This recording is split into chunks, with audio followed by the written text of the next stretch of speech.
Un premier lot de 517 jeunes pour une formation militaire ont été recrutés à Guémena et ils ont embarqué pour Kinshasa où ils seront conduits dans les centres de formation. Voilà tout pour les titres, mesdames, messieurs. Bonjour et merci de nous avoir choisis pour vous informer à travers cette grande des élus de la province de l'Ituri chez le président de la République, Félix Antoine Tshisekedi Tshilombo. Deux points essentiels ont été abordés au cours de leurs échanges, notamment la situation sécuritaire dans son ensemble dans les provinces du Nord et Sud Kivu ainsi que l'Ituri. J'appelle donc la nation entière. Sur l'appel du président de la République, dans son discours à la nation, du 29 janvier dernier, de contribuer chacun à son niveau à l'effort de guerre, les caucus des élus de la province de l'Ituri ont répondu présents à cette invitation. Ces députés nationaux ont rencontré dans la soirée de ce mardi à la Cité de l'Union africaine le président de la République, garant de la nation, Félix Antoine Tshisekedi Tshilombo. Pendant plus de 2 heures d'entrevue, le chef de l'État, Félix Tshisekedi, et ses invités ont échangé sur la crise sécuritaire et humanitaire dans la partie est du pays, ayant comme rôle principal de contrôler et légiférer, mais aussi accompagner les gouvernements. Ces parlementaires élus de l'Ituri ont reçu du président de la République la mission d'être le partenaire de paix pour le peuple qui leur a donné mandat. Le président nous a vus comme des acteurs pour que nous allions dire à ce peuple-là qu'il n'est pas abandonné et que ce combat ira jusqu'à la victoire. Et nous sommes justement des porte-parole, nous sommes des acteurs sur le terrain pour prêcher la paix à la population, pour lui dire qu'il n'est pas abandonné. Nous devons nous mobiliser derrière le président de la République pour que, voilà, demain, nous puissions recouvrer la paix. Ces élus du peuple ont par ailleurs formulé quelques recommandations qui constituent pour eux un moyen d'apporter leur contribution visant à mettre définitivement fin à cette guerre. Et dans le cas d'accompagner le président, l'excellence, le président de la République dans sa mission de lutter pour la paix, il y a d'abord cette session extraordinaire qui a été convoquée, où nous tous nous prenons part. Et à travers cette session parlementaire, il est question de formuler des recommandations pour permettre au gouvernement de prendre des décisions idoines afin justement de permettre à notre forces armées justement d'être dans les moyens utiles pour protéger l'intégrité de notre territoire. Au-delà de ça, c'est la sensibilisation. Comme je l'ai dit au départ, sensibiliser dans plusieurs ordres évidemment. Vous avez suivi plusieurs cadres aujourd'hui, que ce soit les députés nationaux, que ce soit même les membres du gouvernement, passer à travers plusieurs médias, demander d'abord ce soutien indéfectible à notre armée. Aussi soutenir nos patriotes et les Wazalendo. Ce sont des gens aussi qui s'adonnent pour la cause de notre pays. Les députés nationaux élus de l'Ituri ont lancé un message d'espoir à la population congolaise de gagner cette guerre qui nous a été imposée injustement par le Rwanda et invitent la nation entière à s'aligner derrière le président de la République pour lutter contre ces agresseurs. Résistance face à la guerre d'occupation, résilience face aux tueries, soutien aux forces armées. C'est l'essentiel du message du gouverneur militaire du Nord Kivu aux chefs coutumiers, entrepreneurs et autres agents de l'État.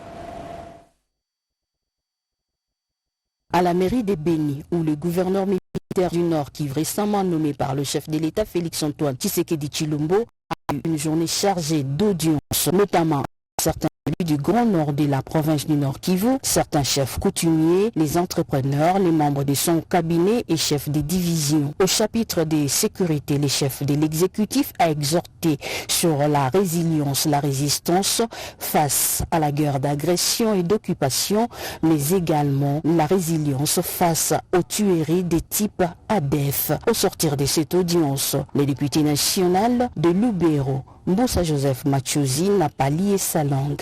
Ce que je veux dire, c'est de rassurer la population qu'au regard de l'entretien que je viens de avoir avec le gouverneur, en tout cas, il y a lieu d'espérer.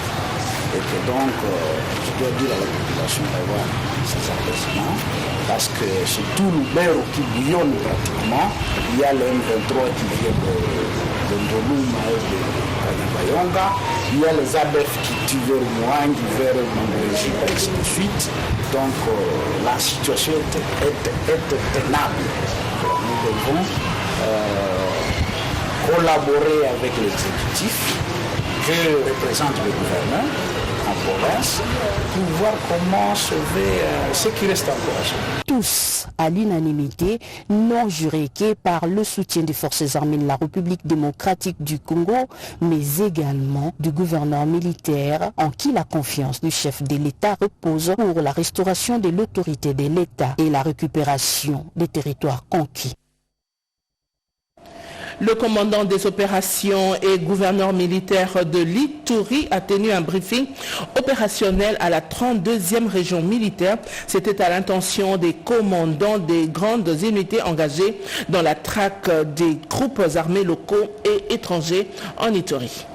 Lors de cette réunion de commandement, le lieutenant-général Luboya Kashamadjoni s'est dit très confiant de la détermination de ces hommes à faire échec aux manœuvres de l'ennemi d'où qu'elles viennent. Je suis très sûr que nous allons en finir avec cette équipe. Parce que vous avez fait un grand travail avec le commandant secteur. En présence de ses proches collaborateurs, notamment le général-major Tambouka Urbain, le général-major Niembo Abdallah, respectivement commandant de 32e région militaire et du secteur opérationnel, le commandant des opérations militaires en Ituri a reconnu le travail jugé de titan abattu par ses frères d'armes, couronné de succès sur toute l'étendue de la province de l'Ituri. Grâce à votre professionnalisme, grâce à votre abnégation et grâce à votre sacrifice, et vous savez que nous avons fait beaucoup difficile, nous avons quand même un résultat aujourd'hui. Les Ituriens, pour une fois, sont rendus compte. Reconnu pour sa détermination et son engagement à la nation, le lieutenant-général Luboya a exhorté ses compagnons d'armes d'être fidèles et loyaux, associés à la discipline, surtout d'aiguiser l'esprit patriotisme, critère du succès au sein des forces armées. L'une des demandes du président de la République et chef de l'État, Félix Tshisekedi Tshilombo, a envie de mettre hors d'état de nuire l'armée rwandaise et tous ses alliés. Dans la province de Haut-Uélé, le gouverneur a lancé l'opération de collecte de fonds pour l'effort des guerres. C'est le numéro 1 du Haut-Uélé, toujours fidèle au mot d'ordre du chef de l'État Félix-Antoine Tshisekedi Tshilombo, qui lance personnellement cette vaste opération de collecte de fonds sur l'ensemble de son entité afin de participer à l'effort de guerre face à l'agression barbare de notre pays par le sanguinaire rwandais Paul Kagame et ses supplétifs terroristes du M23. La grande salle Monseigneur de Wilde de la cathédrale catholique d'Issiro a servi de cadre ce lundi 3 février 2025 à cette campagne citoyenne. L'honorable gouverneur Jean Bakomi Togambou explique. Nous sommes venus sensibiliser toutes les structures de la province sur la nécessité de soutenir nos forces armées, le FARDC, le Wazalendo et même la population du Nord Kivu qui fait face à une agression barbare du Rwanda et ses supplétifs du M23 et du AFC. Nous devons être tous mobilisés derrière le commandant suprême, le président Félix-Antoine Tshisekedi. Et chacun des responsables est appelé à sensibiliser sa base, à sensibiliser son parti, son regroupement, sa structure, à sensibiliser la population sur l'amour du pays, le patriotisme, la vigilance. On a également essayé de lancer la campagne de soutien par le moyen financier, par la prière, par tout ce que nous pouvons avoir qui peut apporter quelque chose dans la lutte contre nos agresseurs. Signalons que séance tenante, le registre ouvert à cet effet a connu les premières souscriptions en espèces sonnantes. Dans la province du Sud-Bangui, un premier lot de 517 jeunes ont embarqué à l'aéroport de Gemena pour Kinshasa afin de suivre une formation militaire.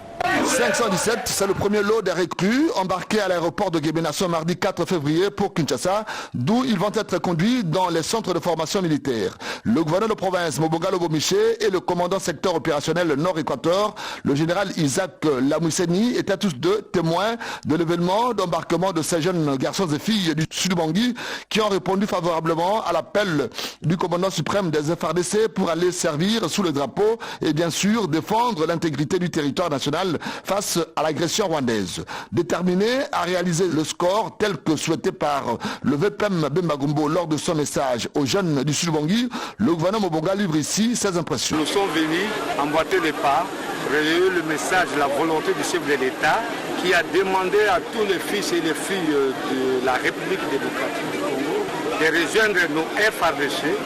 Aujourd'hui, nous avons déjà embarqué plus de 500 personnes pour la formation, rejoindre nos armées, afin que nous puissions garder l'intégrité de notre pays. Voilà pourquoi je suis ici, être témoin moi-même de l'événement qui se passe ce soir. C'est toute la journée qu'on a passé la journée ici et nous sommes contents de voir nos jeunes. Je vois que la motivation des Sud-Banguiens et des Sud-Banguiennes pour cet recrutement qui ont. Face à la situation qui prévaut dans l'est du pays, l'Office de gestion des fret multimodales sous la houlette de son directeur général réitère son soutien au chef de l'État et aux vaillantes forces armées. C'est dans le cadre de la mobilisation générale au soutien aux vaillantes forces armées de la République démocratique du Congo, FARDC, lancée par le président de la République Félix Antoine Tshisekedi Tshilombo, que la direction générale de l'Office de gestion du fret multimodal au GFREM, sous la houlette de son directeur général manager, William Kazumba Mayombo, a adressé son message de soutien au président de la République et aux forces combattantes de sécurité et de défense de la patrie qui stipule, je cite, « En ce moment où notre chère patrie fait face à une agression lâche perpétrée dans sa partie orientale par le président rwandais Paul Kagame et sa soldatesque d'occupation, le personnel de l'OGFREM s'est joint à ma modeste personne pour exprimer solennellement sa loyauté sans faille à son Excellence Félix Antoine Tshisekedi Tshilombo, président de la République, chef de l'État, commandant suprême de FARDC et de la police nationale congolaise. L'OGFREM vous rassure de son accompagnement dans vos efforts empreints de patriotisme exceptionnel visant la reconquête de parties de notre territoire occupé par l'ennemi et l'instauration de l'autorité de l'État sur toute l'étendue de notre cher et beau pays. Notre pensée pieuse à nos vaillants soldats et Ouazalendo tombés sur le champ d'honneur et à toutes les victimes de la ville paisible de Goma.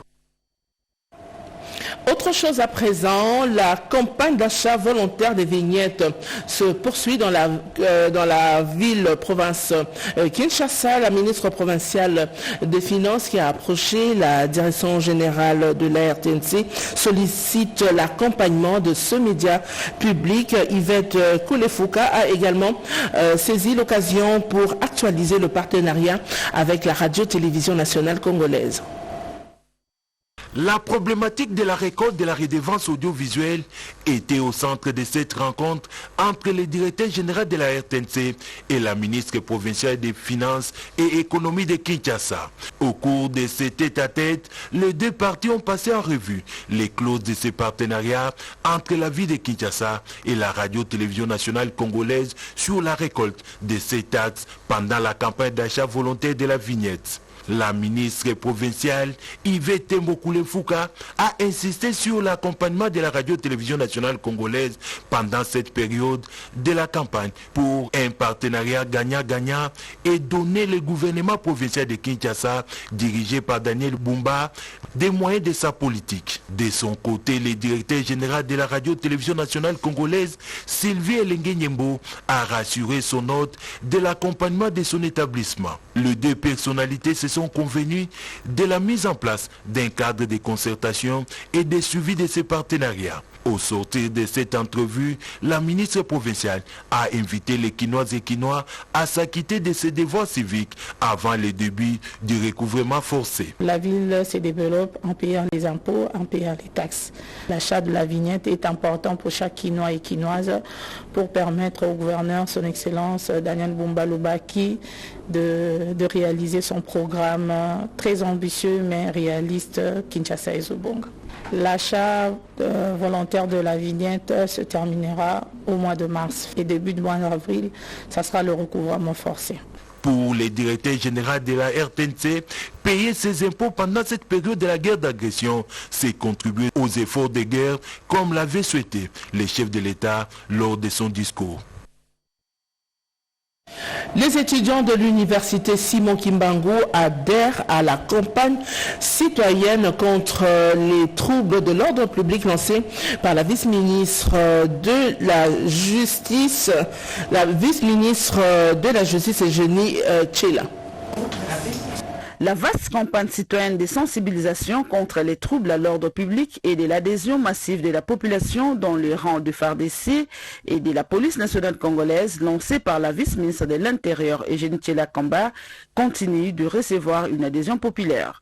C'est le tour des étudiants de l'université Simon Kimbangu de venir auprès du numéro 2 de la territoriale pour soutenir cette initiative qui appuie les combats du chef de l'État Félix-Antoine Tshisekedi. L'occasion pour cette délégation des futurs cadres du pays d'annoncer l'organisation imminente d'une conférence sur la lutte contre les troubles à l'ordre public et d'autres violences avec un accent particulier sur le rôle que doit jouer la femme. L'université Simon Kimbangu est éveillée et accompagne le gouvernement en place dans la lutte de tout ce qui se passe parce que c'est une situation qui inquiète tout le monde. C'est un programme qui va permettre à la ministre, bien sûr, d'essayer de mettre à la portée des jeunes étudiants tout ce qu'il y a comme critères citoyens que les jeunes doivent mettre en place. Des notables de l'espace Grand Kassai, reçus également à leur tour par la vice-ministre de l'Intérieur, Eugénie Tchela Kamba, se sont engagés à sensibiliser la population sur les conséquences de la violence et troubles à l'ordre public dans leurs milieux respectifs. Eugénie Tchela Kamba appelle par la même occasion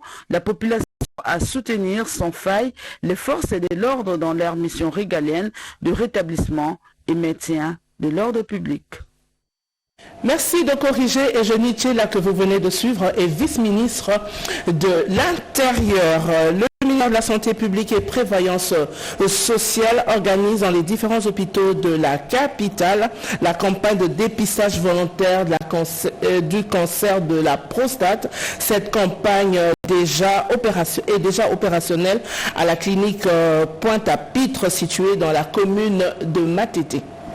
Après la célébration de la journée mondiale de lutte contre le cancer, le 4 février de chaque année, les urologues de la République démocratique du Congo viennent de lancer le dépistage des cancers comme annoncé par le ministère de la Santé publique par le biais du Centre national de lutte contre le cancer. La clinique Pointe-à-Pitre de la commune de Matete était parmi les centres choisis pour ces dépistages. Le médecin directeur de cette clinique, le professeur Dr Dieudonné Moningo, a expliqué aux patients l'importance de cette activité. La plupart des hommes qui viennent en consultation, parmi eux, plus de 50% viennent avec un cancer de la prostate au stade avancé. Dans nos consultations, nous recevons 20 à 25 malades d'urologie et des cancers de la prostate. C'est un cancer qui est un problème majeur de santé publique. Un plaidoyer a été fait auprès du gouvernement à cette occasion. L'État congolais ne s'occupe que des cancers du sein et des cancers du col de l'utérus chez la femme. Mais les autres cancers, cancer de la prostate, du côlon, abandonnés, oubliés.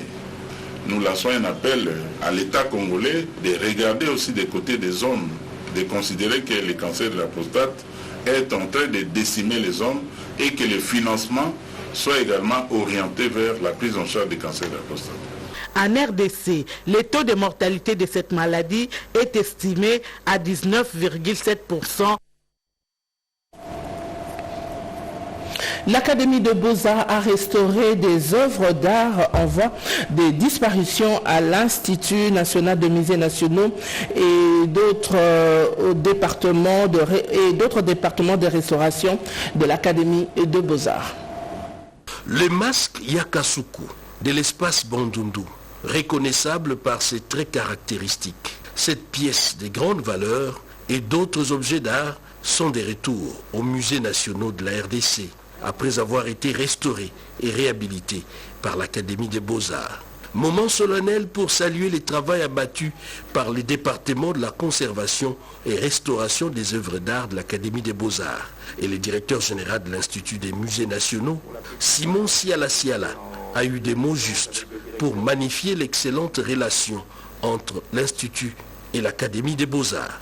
L'Académie des Beaux-Arts a pu sauver des millions de dollars en restaurant ces œuvres d'art. Cette collaboration existante va encore être plus expressive dans divers domaines. Un travail des professionnels, des conservateurs et restaurateurs qui a permis de sauvegarder ces patrimoines culturels riches, a reconnu le directeur général de l'Académie des Beaux-Arts, Henri Kalama Akoulez. Dans notre engagement citoyen, nous faisons en sorte que notre collaboration puisse pérenniser notre patrimoine. C'est ainsi que l'IMNC, qui a confiance en l'Académie des Beaux-Arts, confie ces objets d'art de très grande valeur en restauration pour une prolongation des vies. Ça, c'est une deuxième restitution, donc c'est un très grand jour. Nous sommes ici devant un projet de conservation et restauration abouti qui vient d'apporter un plus dans l'écriture artistique dont la génétique va se transmettre de génération en génération. Les confrères et consoeurs de la station provinciale de la RTNC Maïndombe ont suivi une formation sur le traitement des informations, l'éthique et la déontologie professionnelle. L'Observatoire de la liberté de presse en Afrique, OLPA, en partenariat avec l'UNPC, Maïndombe, a organisé un atelier sur le rôle de médias à Enugu durant la période post-électorale ce jeudi de la salle épiscopale de Sœur Immaculée Conception. Plusieurs personnalités ont réussi de leur présence, notamment le ministre provincial de la Communication et Médias, Alexis Poutou Bamzabi, qui a ouvert les assises.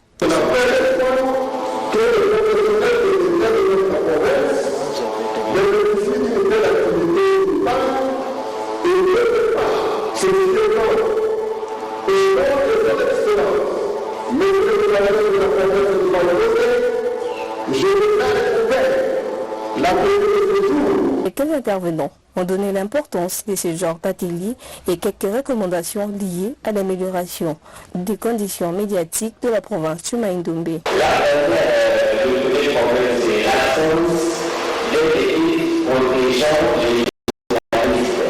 Nous avons constaté que le province, il n'y a pas d'équipe qui protège les journalistes. C'est pour cela qu'en solution, nous proposons une mise en application des économies pour pouvoir assurer la protection des journalistes. Unanimement, les professionnels de médias espèrent voir les choses s'améliorer dès à présent.